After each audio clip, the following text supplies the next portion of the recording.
নমস্কার বন্ধুরা, সন্ধে হতেই ঝটপট আমি চলে এসেছি 6টার সময় একটা রান্না নিয়ে। তো দুপুরবেলা যে আমি রান্না করি তার মধ্যেই তোমাদের সঙ্গে শেয়ার করি, সেটা তোমরা জানোই। তো আজকে দেখো টাটকা একদম পুকুরের পোনা মাছ নিয়ে চলে এসেছি একটা নতুন সবজি দিয়ে। সেটা হলো কচুর শাক, যে হয় জানো, সেই কচুর শাকের গোড়া, যেটা আর কি শোলা কচু বলে, যেটা গালটা আজকে কিটিয়ে যায় না, সেই কচুর শাক বাজারে কিনতে পাওয়া যায়। তার গোড়াটা নেবে, সেটা তোমাদের দেখাবো। সেই কচু শাকের গোড়া দিয়েই আজকে কিন্তু মাছ দিয়ে ঝোল করব। খুবই ভালো লাগে খেতে, অন্য যে কোনো সবজিকে হার মানিয়ে দেবে এই কচুর গোড়া। তো দেখতেই পাচ্ছ কচুর শাকটা কেটে আমি রান্না করে নিয়েছি চিংড়ি মাছ দিয়ে, আর এই গোড়াটা দিয়ে ঝোল বানাবো বলে রেখে দিয়েছি। তো দেখো এই গোড়াটা আমি আগে কেটে ভালো করে একদম পিস করে নেব।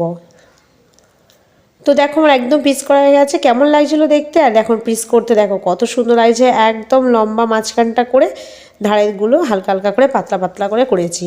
এরপর মাছটা আমি ভেজে নিয়েছি। মাছটা ভেজে নেওয়ার পর আমি ফোড়ন হিসেবে তরকারিতে দিচ্ছি গোটা জিরে, দুটো তেজপাতা, শুকনো লঙ্কা চাইলে দিতে পারো, আমি কাঁচা লঙ্কা দিচ্ছি তরকারিতে। যেহেতু এটা একটু আমি পাতলা ঝোল করব, খুব পাতলা নয়, নর্মালি যেগুলো শরীর ঠান্ডা ঝোল বলে। তো এটাকে ভালো করে আগে ভেজে নেব। নিয়ে আমি আলু দেবো। আলুটা খুব বেশি এখানে দেবো না, একটা ছোট্ট মাঝারি সাইজ দেবো। মাঝখান থেকে করে যেমন লম্বা লম্বা 5-6 পিস করে সেরকমই করে নিয়েছি।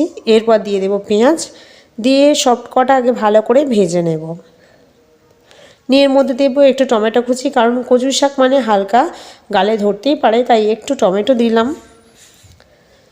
একটা টমেটো কুচিয়ে নিয়ে দিয়ে দিলাম, দিয়ে ভালো করে এটা ভেজে নেব। দিয়ে দেবো এরপর ধুয়ে রাখা আমার কচুর গোড়াটা। একদম পনিরের মতো দেখতে হয়, খেতে খুবই ভালো লাগে।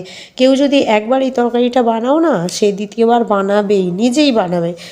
কোনো পোনা মাছ হলে বা কাটা পোনা হলে, যাই হোক, নদীর মাছ বাদ দিয়ে হলেই এই মাছের তরকারি খুব ভালো লাগে। তো দেখো মশলা হিসেবে হলুদ গুঁড়ো, লঙ্কা গুঁড়ো সবই দেওয়া হয়ে গেছে।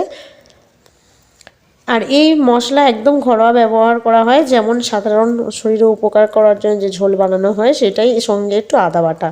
আদারওয়াইজ বেশি কিছু উপকরণ একদমই লাগে না। তো সব রকম দিয়ে ভালো করে এটাকে আমি কষিয়ে নিয়েছি। এরপর দিলাম আদা বাটাটা। আদা বাটাটা একটু বেশি লাগে, দিয়ে ভালো করে আমি কষিয়ে নেব। তোমরা যারা কোনো কচু শাকে চিনি অ্যাড করো, কচুর শাকে তো অবশ্যই চিনি অ্যাড করতে হয়, কিন্তু কচুর গোড়ার এই তরকারিতে কখনোই চিনি অ্যাড করবে না। তো তরকারিতে যত না চিনি অ্যাড করা যায় ততই ভালো। তো সব রকম ভাজা হয়ে গেছে। এরপর আমি তরকারিতে জল ঢেলে দিলাম।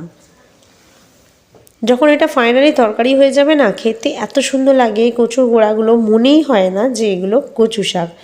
তো দেখো আমি মাছগুলোও দিয়ে দিয়েছি। দিয়ে এরপর খানিকটা ফুটতে সময় দেব, কারণ এগুলোকে সেদ্ধ হতে হবে। তাই সেদ্ধ করার জন্য আমি একটু লো আঁচে করে রেখেছিলাম 15 মিনিটের মতো। তো মাছের ঝোলটা আমার হয়েই এসছে প্রায়। এরপরে হালকা একটু চেক করে নুন ফুন টেস্ট করে আমি নামিয়ে নেব। তো দেখো একদম হয়ে গেছে। খুব পাতলা ঝোল আমি রাখিনি, আর খুব একদম ঝোল শুকনো করিনি, ঠিক এইভাবে গায়ে গায়ে রেখেছি। তো দেখে কার কার লোভ হচ্ছে, খেতে ইচ্ছে করছে, চটপট বাড়িতে বানিয়ে ফেলো পোনা মাছ আর কচুর শাকের গোড়ার রেসিপিটি। তো চলো বন্ধুরা, টাটা। আজ আবার দেখা হবে নিত্য নতুন কোনো রেসিপি নিয়ে অন্য ভিডিওয়। ভালো থাকবে, সুস্থ থাকবে।